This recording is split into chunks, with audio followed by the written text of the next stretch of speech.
Do you like to go to the candy store? Well, today we're going to talk about the Candyman, Dean Corll.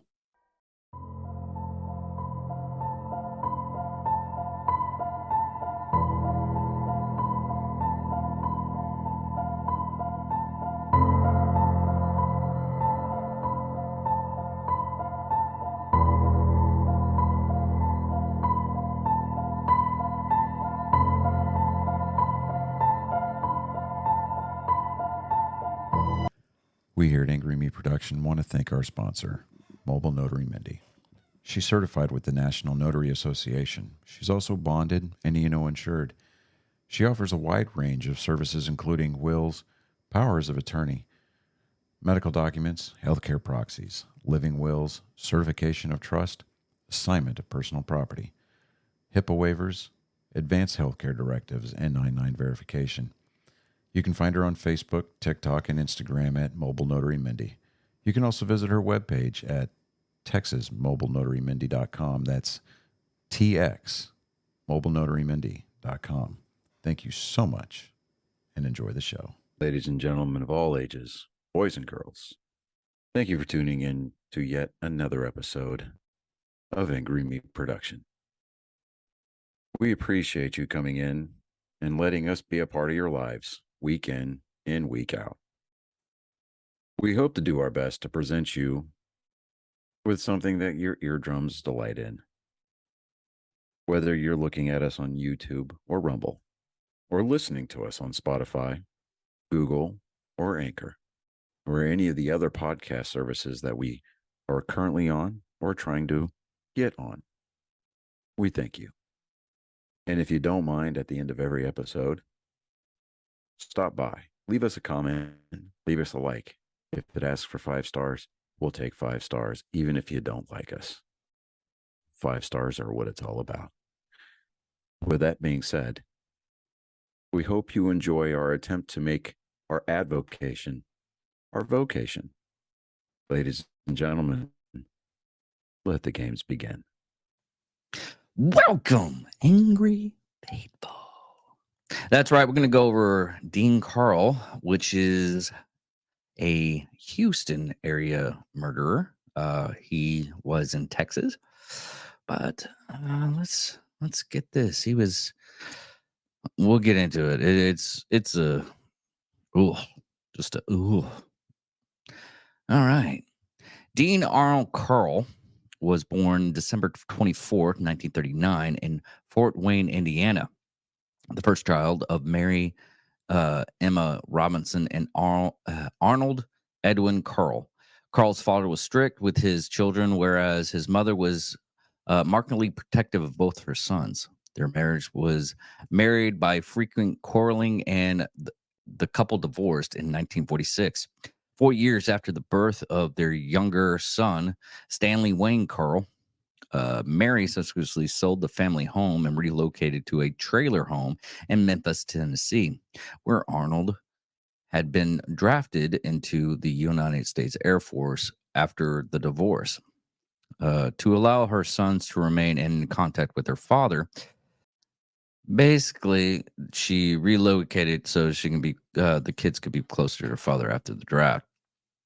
Now, Dean Corll was a shy, serious child who rarely socialized with other children, but at the same time displayed concern for well-being of others. At the age of 7, he suffered an undiagnosed case of Stephen Hawking, please, from the grave, come help me out with this scientific term. Rheumatic fever. Rheumatic fever, which was not recognized until his doctor found Corll had a heart murmur in 1950. As a result of this diagnosis, Corll was told that to avoid PE class in school. Corll's parents, Dean's parents attempted to relocate and remarry in 1950, subsequently moving to Pasadena, Texas, a suburb of Houston. However, the relocation was short-lived, and in 1953, the couple once again divorced. Apparently, they flip-flopped. with the mother again retaining a custody of their own their two sons. The divorce was granted in amicable grounds, and both boys maintained regular contact with her father. Following the second divorce, Dean's mother, I know they wanted to use the last name. I get it. But we're going Dean. Dean's mother, married a traveling clock salesman named Jake West. The family moved from a small town of Vandor, Texas, where Dean's half sister, Joycey Jeanine, 1955 to about 2016, was born. That's the time frame how long she lived. Dean's mother and stepfather started a small family candy company, initially operating from the garage of their home. From the early days of this business, Dean worked day and night while still attending school. He and his younger brother were responsible for running the candy making machines and packing the product, which his stepfather sold on his sales route. This sales route often involved West traveling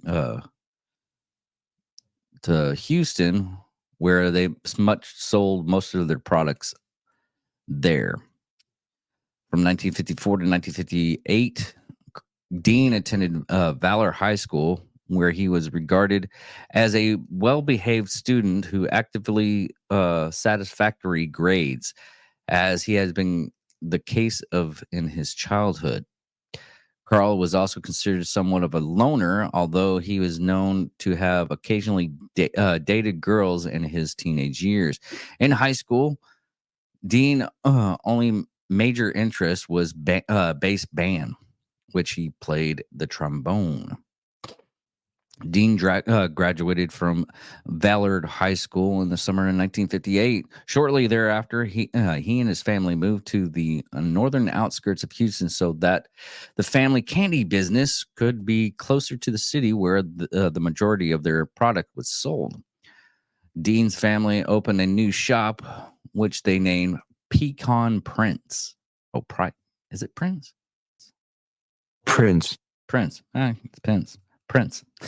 In reference to the brand of the family product. In 1960, at the request of his mother, Dean moved to Indiana to live with his widowed grandmother. During this time, Dean formed a close relationship with the local girl. Although he rejected a subsequent marriage proposal she had made to him in 1962, Dean lived in Indiana for almost 2 years, but returned to Houston in 1962 to help with his family's candy business, which by this date had moved to the Houston Heights.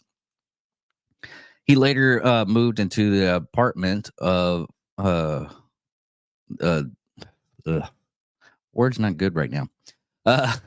He later moved into an apartment of his own above the shop. Dean's mother divorced West in 1963 and opened a new candy business, which she named Corll Candy Company. Oh, you know what? I'm curious if that actually candy company's still around. I know it's probably going to tell me later down the road if it had been or it hadn't been, but we're going to skip ahead for a little bit. No, I don't think it did. Is still doesn't say anything about being open still. I don't think that the company's filing status is listed as forfeited, so I don't think it actually exists anymore. So if you want to have Corll Candy Company name, you can. That'd be really weird having a candy company. You know what? Serial killer candy company. You just name like your candy. You know what? I might not need to shut up and make that a thing later down the road. I'm gonna have to edit this. I'm not editing this. I'm good. Okay. Okay. Her eldest son was appointed vice president of the new family firm, and is her younger brother Stanley being appointed secretary treasury. The same year, one of the teenage male employees of Corll Candy Company complained to Dean's mother that her son had been making sexual advances towards him. In response, she fired the teenager. Protective mothers believing the actual children, other than the actual person that's getting hashtag Me Too movement thing. Anyways, Dean was drafted to the U.S. Army in August 10th, 1964, and assigned to Fort Polk, Louisiana for basic training. He was later assigned to Fort Bennings, Georgia, to train as a radio repairman before he permanently got assigned to Fort Hood, Texas, which is not Fort Hood anymore. I found this out. It is Fort Chavino. Hold on, people. I'm going to get Stephen Hawking's on here. It is Fort Cavazos. Fort Cavazos. By the way, if you don't know what Fort Hood is, if you're not prior military or anything like that, Fort Hood in Texas, and sad to say it's in Texas, is a pretty much a trash freaking base. It is serious. The stuff that goes on to that place. I think Dean Carlo left a little bit of his soul at that base because, oh man, the stuff that I could do a research paper on Fort Hood and how much shit goes on there. But I digress, and we'll keep on moving. Look it up. It's weird. According to official military records, Dean prior service in the Army was unblemished. Dean, however, reported hated the military service. He applied for a hardship discharge on the grounds that he was needed to his family business. The Army granted his request, and he was given a honorable discharge June 11th, 1965, after 10 months of service. Reportedly, Dean divulged to some of his close acquaintances after his release from the Army that it was during his prior service that he was first realized that he was homosexual and had experienced his first homosexual encounter there. According to acquaintances, notable subcharges in Dean's mannerisms when in the company of teenage males after he had completed his service and returned to Houston, which led them to believe that he had been homosexual. Okay, whatever. I don't get that last part. Of course, I'm stupid. Following his honorable discharge from the Army, Dean returned to Houston Heights and resumed his position he had held as vice president of Corll's Candy Company. Corll's former stepfather had retained ownership of the family's former candy business, Pecan Prince, following his divorce from Corll's mother in 1963. Competition between the two firms was fierce, as had been the case in his teenage years. Dean increased the number of hours he devoted to the candy business to satisfy an increased public demand for his family's product. In 1965, Corll Candy Company relocated to 22nd Street, directly across from the street of the Helms Elementary School. Oh, this is not going to look good. Corll's known to give free candy to local children. Okay, if you're not watching this on YouTube or Spotify, you can see me just doing my head shake going, oh, this is bad. So if you're anywhere near a school and there's a candy shop, you might be looking at that candy shop. Wink. Not winking on video. There we go. In particular, teenage boys. He was giving out these candies too. As a result of this behavior, he earned himself the nickname the Candy Man and the Pied Piper. The company employed a small workforce, and he was seen to behave flirtatiously towards several teenage male employees. Dean is also known to have an installed pool table in the rear of the candy factory where employees and local youth would congregate. In 1967, Carl befriended 12-year-old David Owen Brooks, then a what the Stephen Hawking from the grave. Please help me out. Bespectacled. Bespectable sixth grade student, and one of the many children to whom he gave free candy to.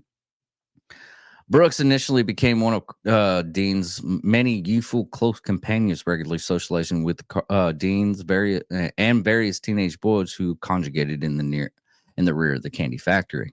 He also joined Dean on regular trips he took to South Texas beaches in the company of various youths. And later, just hold on. This is just very foreshadowing. And yes, I'm reading this because I already know what had happened. And it's sad that I'm getting into this myself. And I'm like looking, and I was like, no, don't do it. I'm literally screaming at this screen in my head, going, don't do that. Don't do that. I've seen this horror movie before. Okay, back to the story. Oh, yeah. God, anyways. And later commented that Dean was the first adult male who did not mock his appearance. Whenever Brooks told Dean he needed cash, Dean would give him money, and the youth began to view Dean as a father figure or an uncle. I'm gonna go with uncle. Upon Dean's urging, a sexual relation gradually developed between the two, beginning in 1969. Dean paid Brooks in cash or with gifts to allow him to form Felocious on the youth, basically BJ. Brooks' parents were divorced. His father lived in Houston. His mother relocated to Belmont. I know I'm saying it wrong. But I have to check. Sorry, people. I know it's kind of ridiculous having a person that has severe dyslexia reading this stuff to you, but you tuned in, not me. Beaumont. Yes, Beaumont. Okay, I knew it was right. East of Houston. In 1970, when he was 15, Brooks dropped out of Winthrop High School and moved to Beaumont to live with his mother. Whenever he visited his father in Houston, he also visited Dean, who allowed him to stay in his apartments if he wished. Later in the same year, Brooks moved back to Houston by his own admission. Brooks began regarding Dean's apartment as a second home. By the time Brooks dropped out of high school, Dean's mother and half-sister, Joyce, had moved to Colorado after the failure of their third marriage. Carl's mother, of her third marriage, and the closure of Carl's Candy Company in June 1968. Okay, so just to verify, it did close. Though she often talked to her eldest son on the telephone, his mother never saw him again. Following the closure of the candy company, Carl took a job as an electrician at the Houston Light and Power Company, where he tested electrical relay systems. He worked in this employment until the day of his death. No, he didn't. Because he died. I'm okay. Just he worked there until time to come. Okay. Now I'm so sorry. Sometimes I just get I look at this stuff and I'm like, no, you I'm very impulsive. So sorry. Between 1970 and 1973, between 1970 and 1973, Dean had killed a minimum of 28 victims. There might have been more. All these victims were of the age of 13 to 20, the majority of whom were in their mid-teens. Most of the victims were abducted from Houston Heights and which was then a low-income neighborhood northeast of downtown Houston. In most of these abductions, he was assisted by one or both of his teen accomplices, David Owen Brooks and Emmer Wayne Haley. Several of the victims were friends of one or both of Carl's accomplices. Other individuals with whom Dean had himself become acquainted prior to the abduction and murders, and two other victims, Billy Blanche and George Maley Winkley, were former employees of the Corll Candy Company. Dean's victims were usually lured into either one of the two vehicles he'd owned, the Ford Ecoline and the Plymouth GT. Is that? Yeah, GTX. Sorry, I was looking at the car because I was like, oh, GTX, is that the... Okay. Or a 1969 Chevrolet Corvette. He's known to have purchased this for Brooks in the early 1971.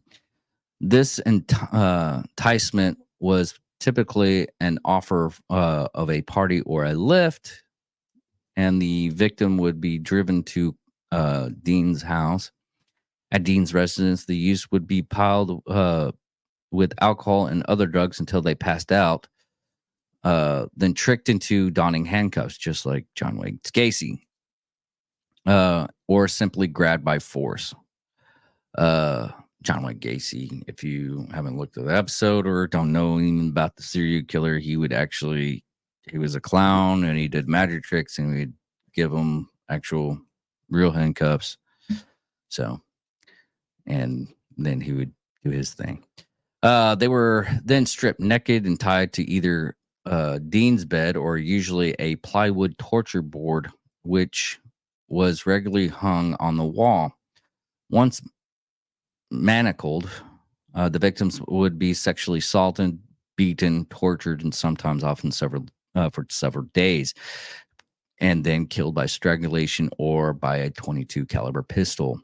Their bodies were to tie in plastic sheets and then buried in one of the four places: a rented boat shed in southwest Houston, a beach of Bolivar, Pennsylvania, or a woodland near Lake Sam Rayburn, where Dean family owned a lakeside log cabin, or the beach of Jefferson County. In several instances, Dean forced his victims to either phone or write to their parents explaining some ways they are absent in an effort to get the family's fears for their son's safety. Get away from the fears of the... sometimes people write stuff and they don't know how to write. He also is known to retaliate keepsakes, usually keys, from his victims. During the years in which he abducted and murdered his victims, Dean often changed addresses. However, until he moved to Pasadena in the spring of 1973, he always lived in or close to Houston Heights. And the first murders, Dean killed his first victim, an 18-year-old college freshman named Jeffrey Conan. I want to get this name right. Conan. On September 25th, 1970. Conan vanished while hiking with another student from the University of Texas to his parents' house in Houston. He was dropped off alone at the corner of Westermine Road and South Vaughn Road near the uptown area of Houston at approximately 6:15 p.m. Dean likely offered Conan a lift to his home, which Conan eventually accepted. At this time of Conan's disappearance, Carl lived in Harold Turbluff Apartments, where he had paid a deposit of a month's rent on September 21st. Brooks led police to Conan's body on August 10th, 1973. The body was buried at High Island Beach. For instance, scientists detected that the young had died of asphyxiation caused by manual strangulation. and a cloth gad had been placed around his mouth. Sorry, folks. Hold on real quick. Okay. The body was found buried beneath a large boulder covered in layers of lime, wrapped in plastic, naked, and bound hand and foot with nylon cord, suggesting that he had been violated.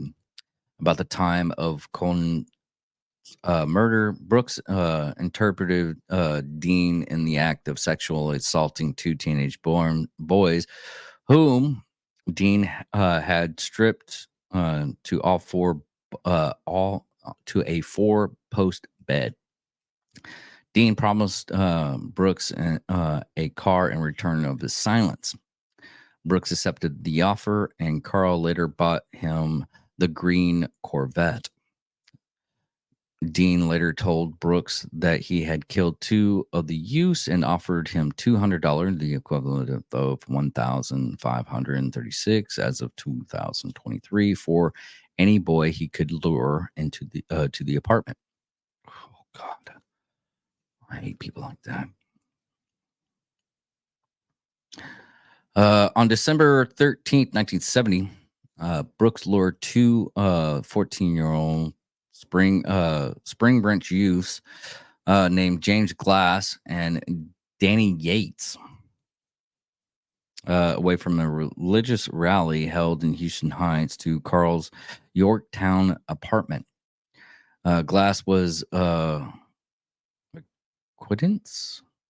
acquaintance of Brooks, who, at Brooks' behest, had previously visited Dean's address. Both youths were tied to opposite sides of Dean's torture board, subsequently raped, strangled, and buried in a boat shed he had rented in November 17th.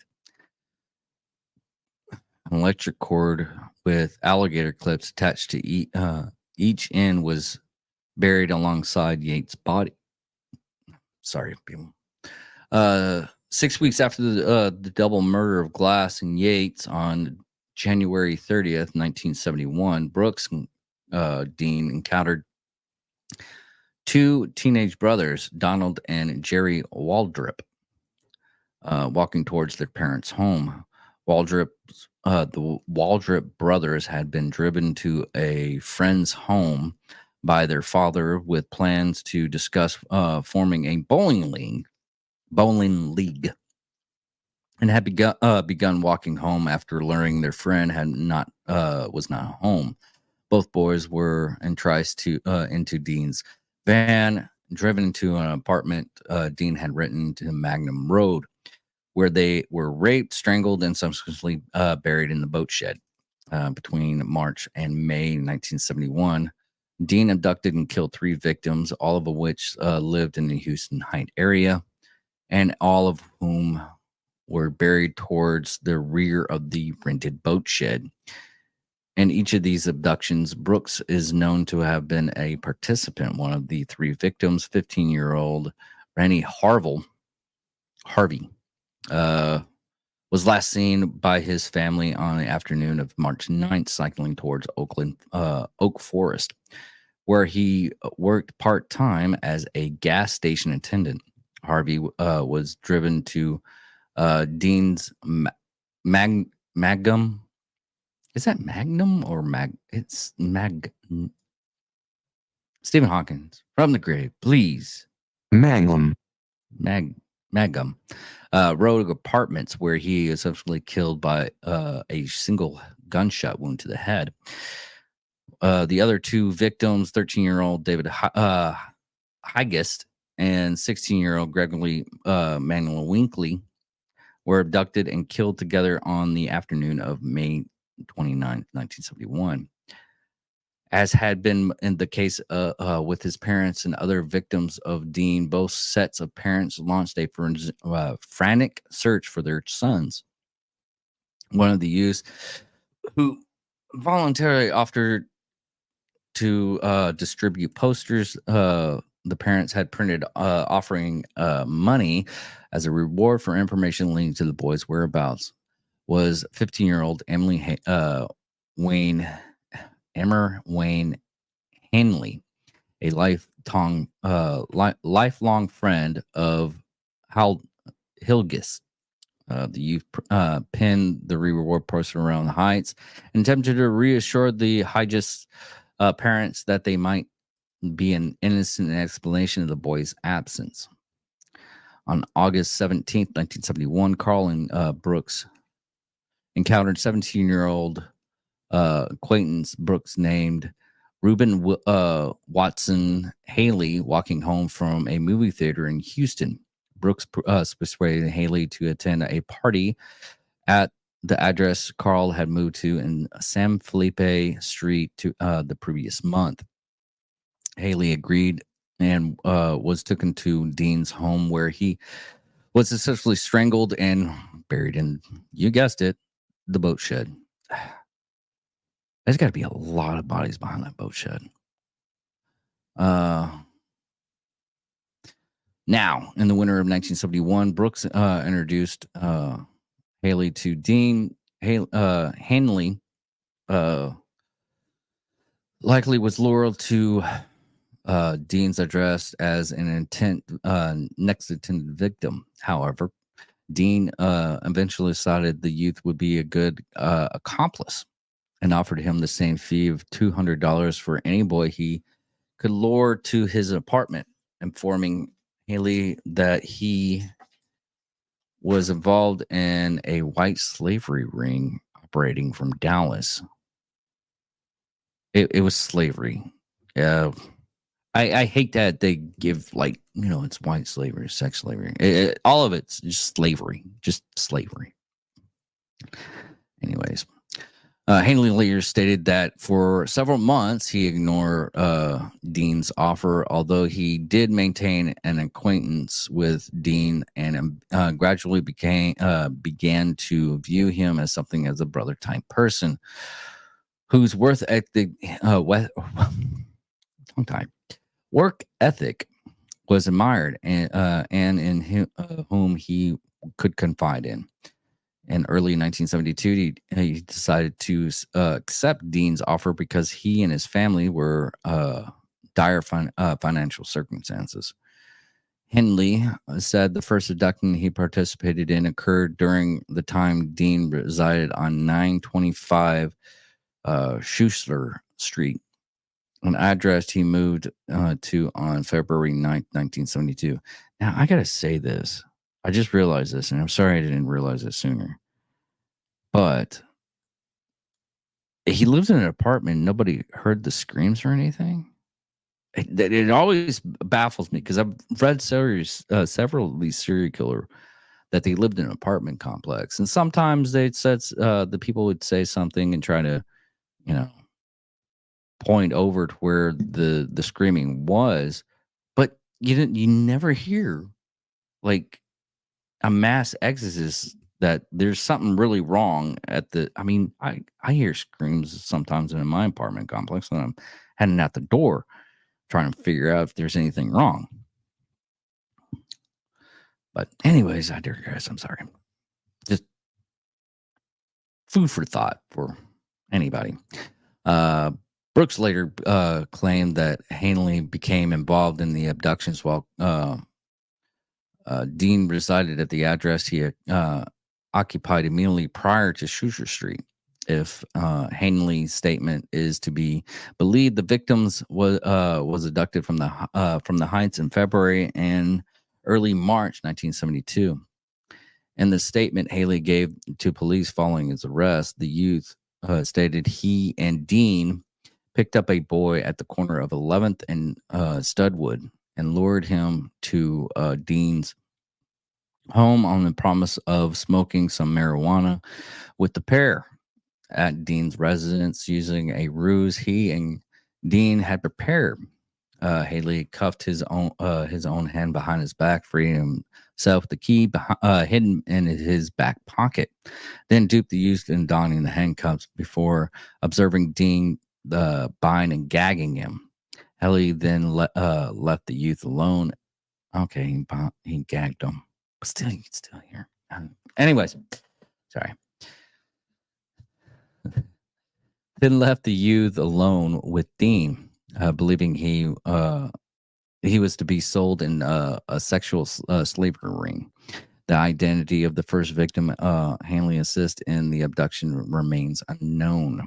1 month later, March 24th, 1972, Haley, Brooks, and Dean encountered an 18-year-old acquaintance of Haley named Frank Aguirre, leaving a restaurant on Yale Street where the youth worked.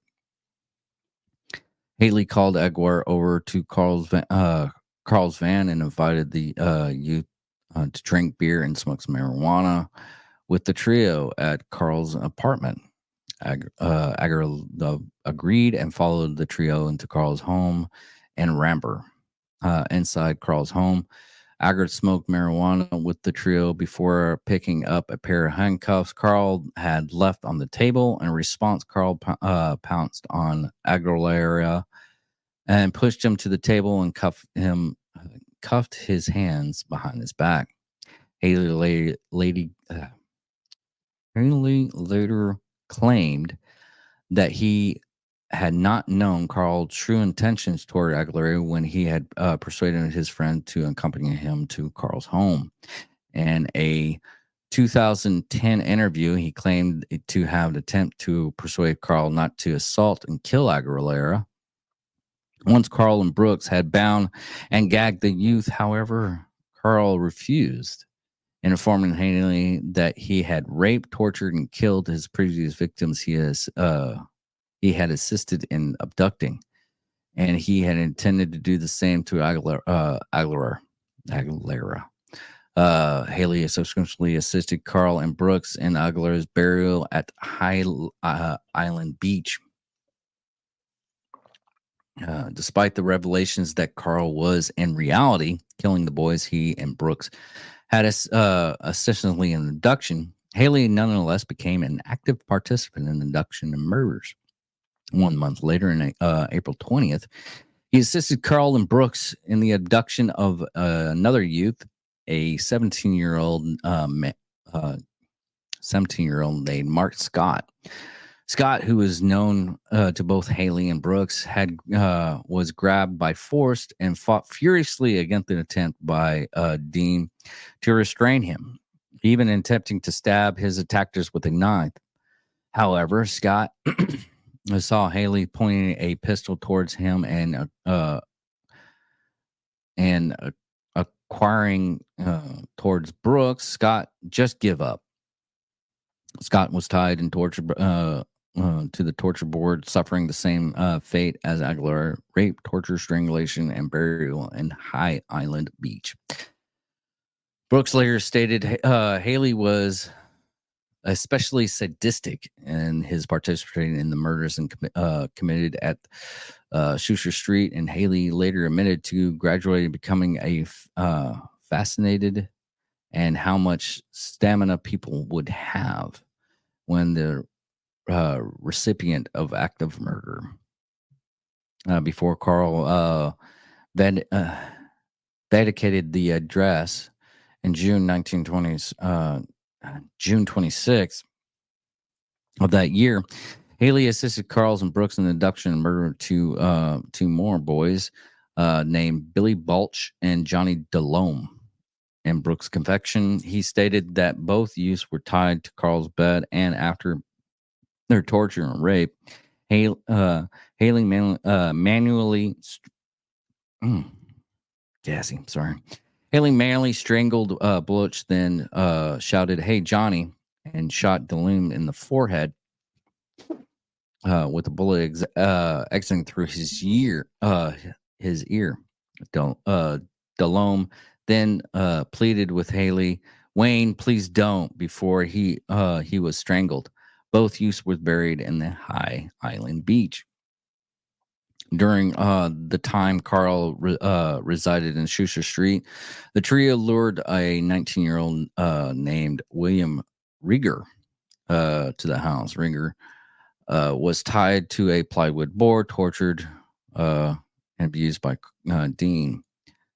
And I'm going to get off all these things. It goes over each and every one of the deaths, and I am spent on this one. Let me go over. Okay. On the evening of August 7th, 1973, Haley, age 17, invited a 20-year-old named Timothy Corll Keeler to attend a party at Dean's Pasadena residence. Curley, a casual acquaintance of Dean, who was intended to be his next victim, accepted the offer. Brooks was not present at the time. The two youths arrived at Dean's house, where they sniffed paint fumes, drank alcohol. Sorry, just the thought of sniffing paint fumes is hilarious to me. Drank alcohol until midnight before leaving the house, promising to return shortly. Haley and Curley then drove back to Houston Heights, and Kaylee parked his vehicle close to Haley's home. The two exited the vehicle, and Haley, hearing commotion across the street, they're using menting. Emanating. Commotion across the street emanating from the home of 15-year-old friend Renona Lewis Williams walked towards her home. Williams, nursing a sprained ankle, had been beaten by her drunk father that evening and accepted Haley's invitation to join him and Carl Dean's home. Williams climbed into the back seat of the Curly's Curly Volkswagen. The trio then drove to Dean's Pasadena residence approximately 3 a.m. on the morning of August 8, 1973. Henley and Curly, accompanied by Williams, Renona, returned to Dean's residence. Dean was furious that Haley had brought a girl to his house, telling him in private that he had ruined everything. Haley explained that Williams had argument with her father that evening and did not wish to return. Dean appeared to calm down and offered the trio a beer and marijuana. The three teenagers began drinking and smoking marijuana, with Haley and Curly also sniffing paint fumes. Sorry, just the thought of sniffing paint fumes. Also, as Dean watched them intently. After approaching approximately 2 hours, Haley, Curly, and Williams each passed out. Haley awoke to find himself lying on his stomach and Carl's snapping handcuffs on his wrists. His mouth had been taped shut and his ankles had been brought together. Curly and Williams lay beside Haley, securely bound with a nylon rope, gagged with adhesive tape, and laying face down on the floor. Curly had been stripped naked. Noting Haley had awoken, Dean removed the gag from his mouth. Haley protested in vain against Dean's action, whereupon Dean restrained that he was angry with Hanley for bringing a girl to his house, and that he was going to kill all three teenagers after he assaulted and tortured Curly. Initially saying, "Man, you blew it bringing that girl." Before shouting, "I'm going to kill you all, but first I'm going to have my fun." He then repeatedly kicked Williams in the chest before lifting Hanley to his feet, dragging him into the kitchen and placing a .22 pistol against his stomach, threatening to shoot him. Henley claimed Dean promising to participate in the torture and murder of both Williams and Curly if Dean released him. After approximately 30 minutes of the discussion, Dean agreed and untied Henley. Sorry if I mix up the words each and every time. It's Henley the entire time. I promise you. Sometimes I just mix up words. Then carried Curly and Williams into the bedroom and tied them on an opposite side of his torture board. Curly on his stomach and Williams on his back. He then informed Curly of his intentions to look up his anus as Hernley again began inhaling paint fumes from a paper bag. Dean then handed Hernley a hunting knife and ordered him to cut away Williams's clothes, insisting that while he would rape and kill Curly, Hanley would do likewise to Williams. Hanley began cutting away Williams' clothes as Dean undressed and began to assault and torture Curly. God, Stephen Hawking's. I'm confused on this word. Curly, Yeah, Curly. Both Curly and Williams had awake by this point. Curly began writhing and shouting as Williams, whose gag Henley had removed, lifting her head and asked Henley, "Is this for real?" To which Henley answered, "Yes." Williams then asked Henley, "Are you going to do anything about it?" Henley then asked Dean whether he might take Williams into another room. Dean ignored him, and Henley then grabbed Carl's pistol, shouting, "You gone too far, Dean." As Dean clambered, this is intense, clambered off Curly, Henley elaborately, "I can't go on any longer. I can't have you kill all my friends." Dean approached Henley, saying, "Kill me, Wayne." Henley stepped back a few paces as Dean continued to advance upon him, shouting, "You won't do it." Henley then fired at Carl, hit him in the forehead. The bullet failed to penetrate Carl's skull, and he continued to lunge for Henley, whereupon the youth fired another round, hitting Carl in his left shoulder. Carl ran out of the room, hitting a wall of the hallway. Henley fired 3 additional bullets into his lower back and shoulder as Carl slid down the wall in the hallway outside the room where the 2 other teenagers were bound. Carl died where he fell, his naked body laying face down on the wall.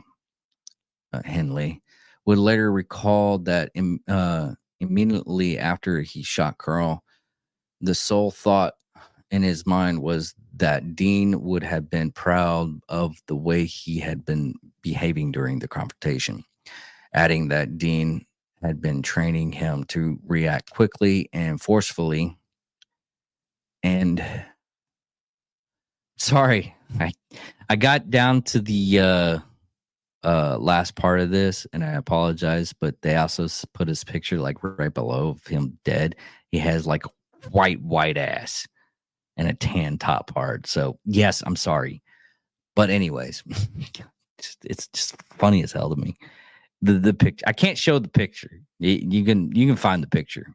Just type in his name and it's death, and you can find the picture. God, it's funny. I'm sorry, but not sorry.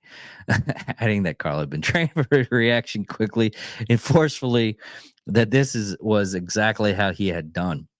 After Hanley had shot Carl, he and Curly began weeping as Curly repeatedly thanked him for saving his life. Hanley then released Curly and Williams from the torture board, and the 3 teenagers dressed and discussed the actions that they should take. Haley suggested to Curly and Williams that they should simply leave, to which Curly replied, "No, we should call the police." Haley agreed and looked up the number of Pasadena Police Department in Carl's telephone book directory. There we go. At 8:24 p.m. on August 8th, 1973, Hanley placed a call to PPD, the Pasadena Police Department. His call was answered by an operator named Velma Lines. In his call, Hurley blurted out the operator, "Y'all better come right now. I just killed a man." Hurley gave the address to the operator as 2020 Lamar Drive, Pasadena. Kimberly and Williams and Hurley waited upon Carl's porch for the police to arrive.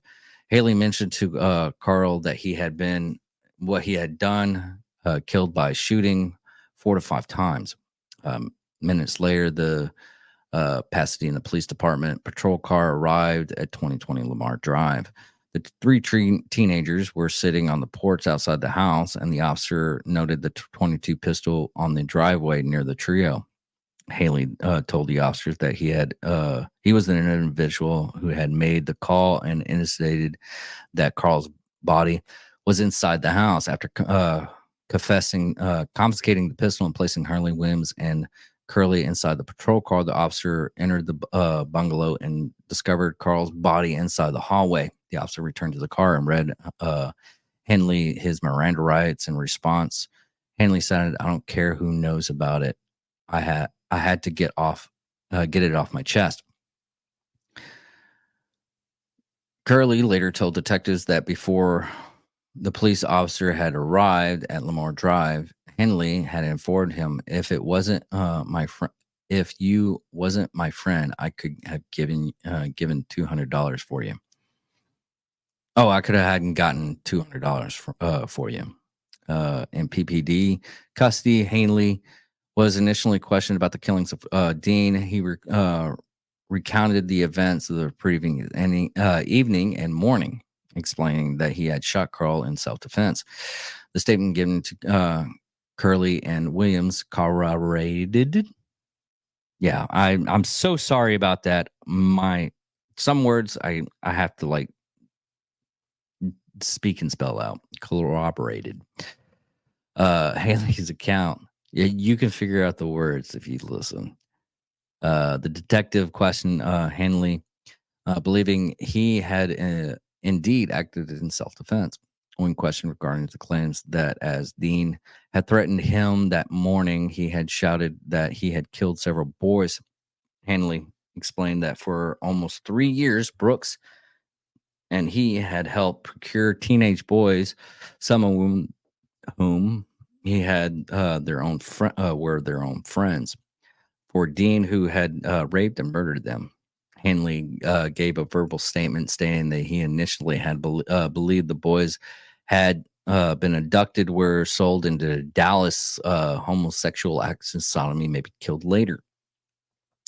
But soon learned Dean was killing himself. And Haley admitted he assisted Dean in several abductions and murders, and that he had actively participated in the torture and mutilation of 6 or 8 victims prior to their murder.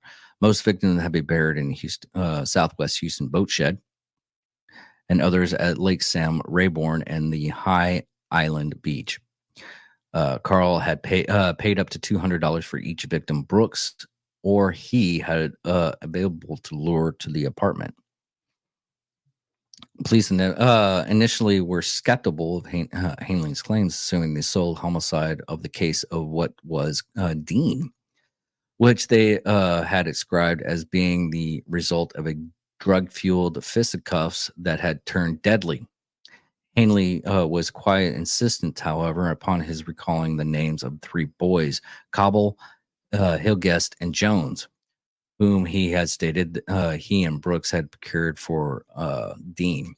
The police accepted that there was something to his claims, as all 3 teenagers were listed as missing in the Houston Police Department headquarters. Hillguest was reportedly missing in the summer of 1971, and the other 2 boys were missing for just 2 weeks. Moreover, the floor of the room where the 3 teenagers had been tied was covered in thick plastic sheet. Police also found a plywood torture board measuring 8 by 3 feet, 2.44 by 0.91 meters for those of the other side of the pond, with handcuffs attached to the nylon ropes to 2 corners and the nylon ropes the other 2. Also found at Dean's address were a large hunting knife, rolls of clear plastic of the same type used to cover the floor, a portable radio rigged to the pair of the dry cells to give increasing volume. the electric motor with loose wires attached, 8 pairs of handcuffs, and a number of dildos, thin glass tubes, and lengths of rope. Dean's Ford Ecoline. Is that Ecoline? Ecoline. Ecoline. Van parked in the driveway converted a similar impression. The rear windows of the van were sealed by opaque blue curtains. With the rear of the vehicle, police found a coil of rope, a swatch of bed rug covers and soiled stain, and a wood crate with air holes drilled to the side. The pegboard walls inside the rear of the van were rigged with several rings and hooks. Other wooden crates with air holes drilled into them. The side was found in Dean's backyard. Inside this crate was several standing human hair.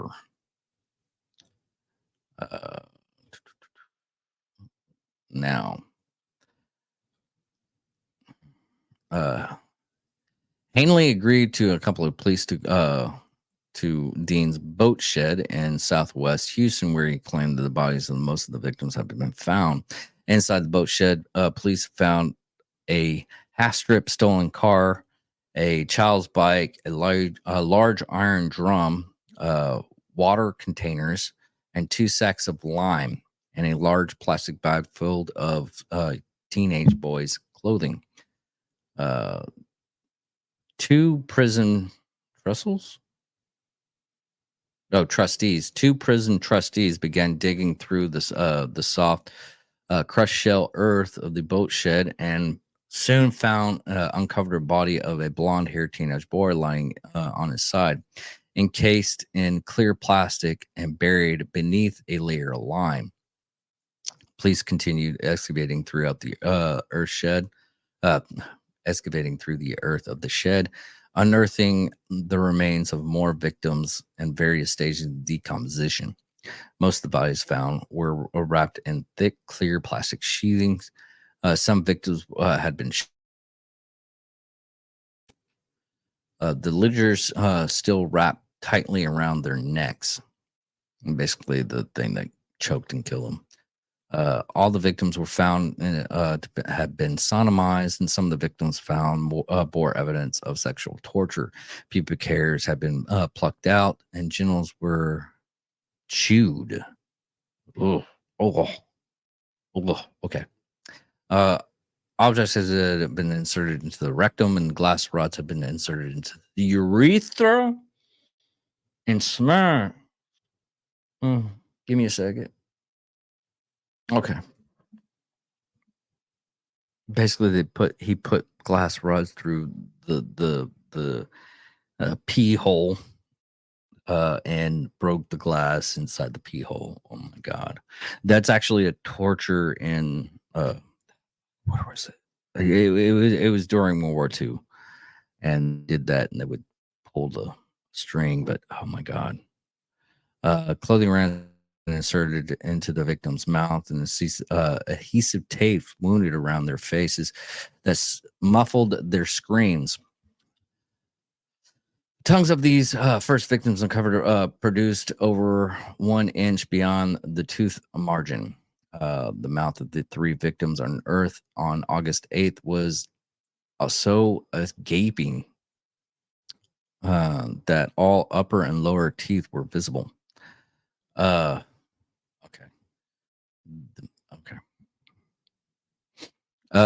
Leading investigators to theorize the youth had died screaming.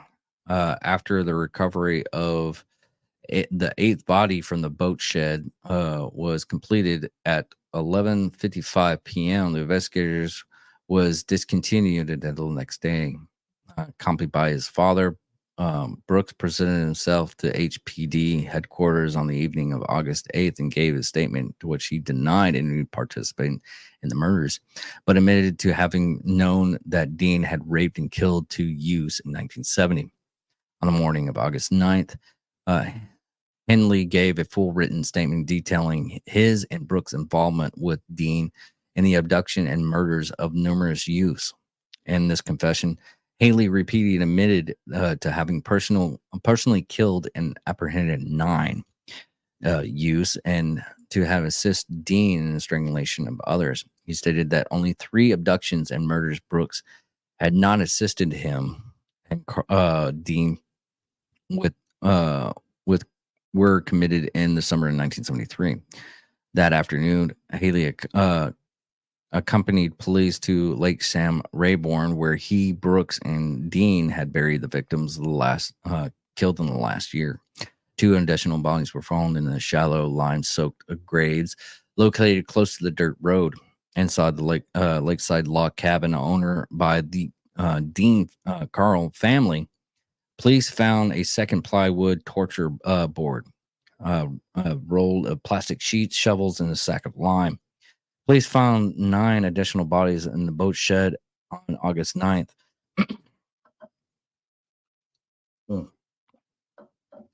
These bodies were recovered between 12:05 p.m. and 8:30 p.m., and all were in an advanced state of decomposition. The 12th body unearthed bore evidence of sexual mutilation. The severed genitals of the victim were found inside a sealed plastic bag placed beside the body. Other victims unearthed had several fractured ribs. The 13th and 14th body unearthed. Hold on. The 13th and 14th bodies unearthed bore identification cards naming the victims Donald and Jerry Waltrip. Brooks gave a full confession on the evening of August 9th, admitting to being present at several killings and assisting on several burials, although he continued to deny any direct participating in the murders. In reference to the torture board upon which Dean had restrained and tortured his victims, Brooks stated once they were on the board, they were as good as dead. It was all over, but the shouting and crying in reference to the act of the murder. Brooks stated he witnessed the victim's death didn't bother him, adding, I saw it done many a times. He agreed to accompany police to High Island Beach to assess several search of the bodies. On August 10th, 1973, Hanley again accompanied police to Lake Sam Rayborn, where 2 more bodies were found, buried just 10 feet or 3 meters apart. As with the 2 bodies found the previous day, both victims had been tortured and several beaten, particularly around the head. That afternoon, both Henley and Brooks accompanied police to High Island Beach, leading police to a shallow grave of the 2 victims. On August 13th, both Henley and Brooks again accompanied the police to High Island Beach, where 4 more bodies were found, making a total of 27 victims. 27 known victims, the worst killing spree in American history at the time. Hanley initially insisted that there were 2 more bodies to be found inside the boat shed and that the bodies of 2 more boys had been buried at High Island Beach in 1972. At the time, the killing spree was the worst case of serial murder in the terms of number of victims in the United States, seeing 25 attributed to Juan Cardona. I think I've done him before. I went over him. I'll check him out. We'll do him next week, if anything. Who had been... Let me go ahead and get that set up, just in case. Who had been arrested in California in 1971 for killing 25 men. The macabre record number of known victims attributed to a serial murder case set by Dean and his accomplice was surpassed only by 1978 by John Wayne Gacy, who had murdered 33 boys and young men who had attempted to influence the press coverage of the Houston mass murders to malice his victims prior to their abuse and murder. I guess that's the reason why you don't hear anything, because because John Wayne Gacy did a little bit more, but it's still an asshole. Families of Dean's victims were highly critical of the HPD, Houston Police Department, which had been quickly had been quick to list the missing boys as runaways who had not been considered worthy or any major investigation. Yeah, that does. I would be pissed too. The families of the murder youths asserted that the police should have noted an insidious intent to the patterns of disappearance of teenage boys from the Heights and neighborhood. Other family members complained that the Houston Police Department had been dismissive of their admin's insistence that their sons had no reasons to run away from home. Ever Waldrop, the father of Donald and Jerry Waldrop, complained that shortly after his sons had disappeared in 1971, he had informed the police an acquaintance had observed Dean burying what appeared to be bodies in the boat shed. In response, the police performed a perfunctory. Hold on. Perfunctory. Basically a lack of feeling search around the boat shed before dismissing the report as a hoax. Waldrop stated that on one of the many occasions when he visited the Houston Police Department, the police chief had simply told him, "Why are you down here? You know your boys are runaways." The mother of Georgie Mark Winkle stated, "You don't run away from home with nothing but a bathing suit and 80 cents." By May 1974, 21 of Dean's victims have been identified, with all but 4 of the youths having either lived in or had close connections to Houston Heights. Two more teenagers were identified in 1983 and 1985. One whom Richard Kemper and lived in Spring Beach, and the other had been Walter Birch, lived in Oak Forest District of Houston. The indictment on August 13th, a grand jury covered in Harris County to hear evidence against Hanley and Brooks. The first witness to testify were Williams and Curley, who testified that the events on August 7th and 8th leading to the death of Dean. Other witness who testified had experience at the hands of Dean was William Ringer. After listening to over 6 hours of testimony from various people on August 14th, the jury initially indicted Hanley on 3 counts of murder and Brooks on 1. A bail for each was set at $100,000. District attorney requested that Hanley undergo a psychological examination to determine whether he was mentally able to stand trial, but his attorney, Carl Mendler, opposed the decision, stating the move would violate Hanley's constitutional rights. By the time the grand jury had completed its investigation, Hanley was indicted for 6 murders and Brooks 4. Hanley was not charged with the death of Dean, which prosecutors ruled on September 8th as a commitment of self-defense. Now, Emmer Wayne Hanley and David Owen Brooks were tried separately for their roles in the murders. Hanley was brought to trial in San Antonio on July 1st, 1974, charged with 6 murders committed between March 1972 and July 1973. The prosecution called dozens of witnesses, including Curley and Ranger. Ranger testified that Dean's home, he was tied to the torture board and assaulted repeatedly by Dean before he was released. Others incriminating testimony came from the police officer who read from Hanley's written statement. One part of the confession, Hanley had described luring 2 of his victims for whose murder he had been brought to trial, Clubley and Jones. And Dean, Pasadena resident, Hanley had confessed that after their initial abuse and torture of Dean at Dean's home, Coble and Jones each had one wrist and ankle bound to the same side of Dean's torture board. The youths were then forced by Dean to fight each other with the premise of one who beat the other one to death would be allowed to live. After they spent several hours beating each other, Jones was tied to the floor and forced to watch as Corll again was assaulted.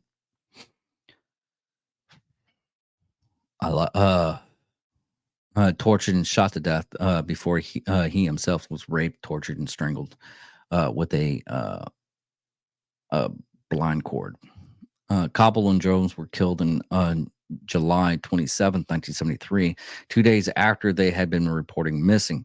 Several victims' parents had to leave the courtroom in regards to their composure, as police and medical examiners described how their relatives were tortured and murdered.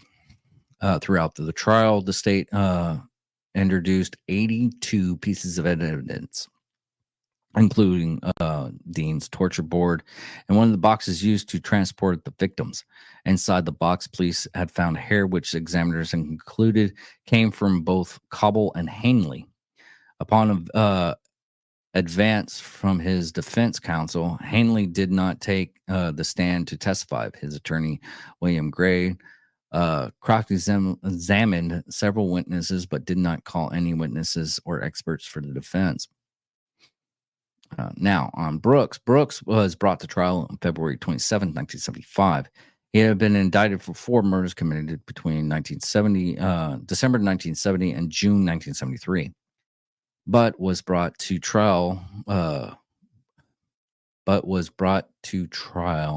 charged with the June 1973 murder of 15-year-old William Ray Lawrence.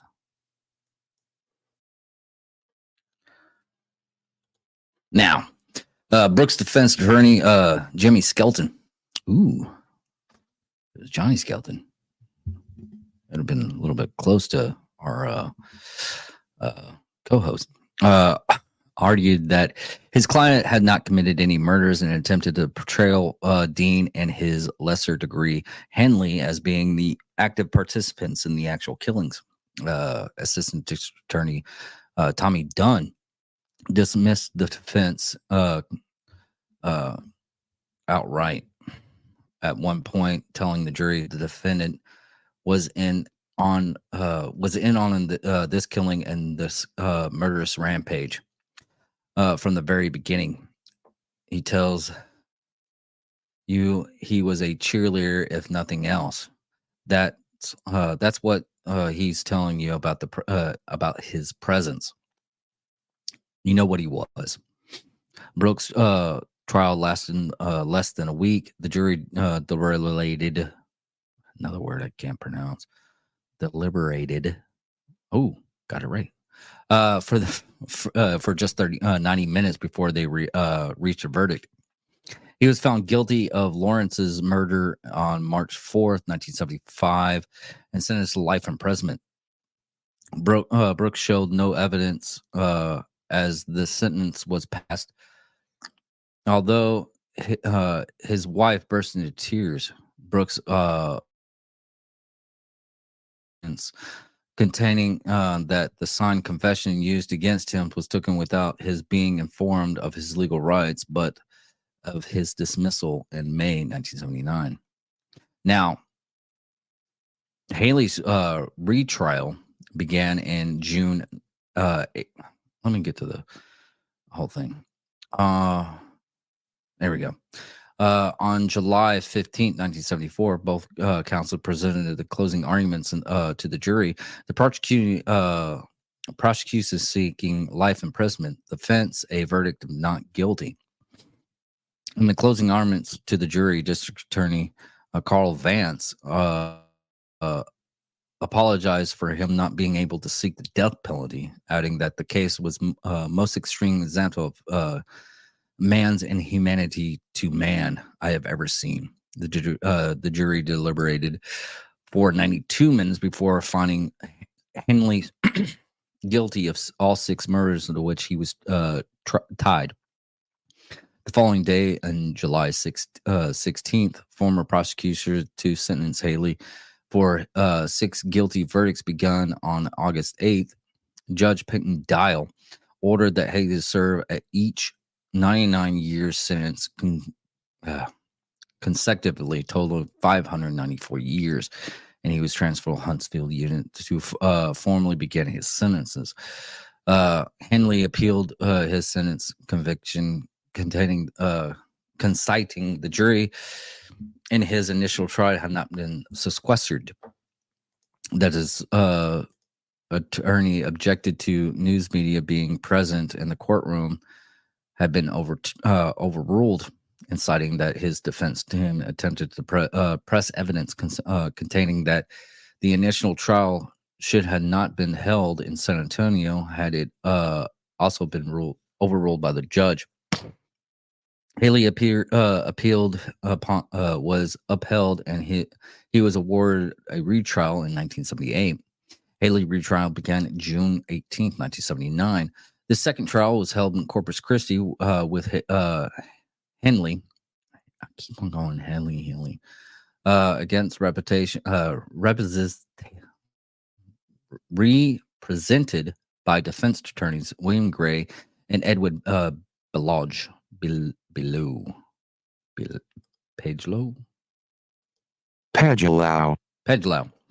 Haley's attorney again attempted to have Henley written statement ruled indismissible. However, Judge Nolan Kennedy ruled the written statement given to by Henley on August 9th, 1973 as admissible evidence. The retrial lasted 9 days, with Henley's attorney again calling no defense witness and again attacking the credibility of Henley's written confession. The defense also contained the evidence provided by the state belonging to Dean Corll, not Emmer Wayne Henley. On June 27, 1977, the jury deliberated for over 2 hours before reaching the verdict. Henley again was convicted of 6 murders and sentenced to 6 consecutive 99-year terms. During their incarceration, Henley is serving his life sentence in a Maxdale unit in Jefferson County, Texas. Successive parole applications dated from July 1980 had all been denied. His next available for parole is August 2025. Brooks served his life sentence at Terrell Unit near Richton, Texas. He died of COVID-related complications in Galveston Hospital on May 28th, 2020, which probably wasn't COVID-related, at the age of 65. Brooks was buried in Captain Joel Beard Cemetery in Walker County. The victims, which we won't go over. There's a lot. You can check them out. Yeah, that's about it on that one. Yeah, this is a big one and it's a long one. But let me oh, okay. No, okay. Yeah, this is pretty much it. But yeah, this is a long one and a horrible one. I think Time Suck went over it too, but yeah, I don't remember. Because every time I was like reading it, I was like remembering details, and I guess the details were from another podcast. I just forgot about this guy, but yeah, really sick and twisted guy, Dean Corll. But hopefully we can get past this stupid shit that's going on in the world, because there's a lot of craziness, and this is like 1970s. This is like the peak of national news. So anyways, thank you all for listening, thank you all for watching, and after listening to this, take a take a nice stroll through a nice meadow or something like that to get over this icky craziness. Love you guys. Talk to you later. Goodbye.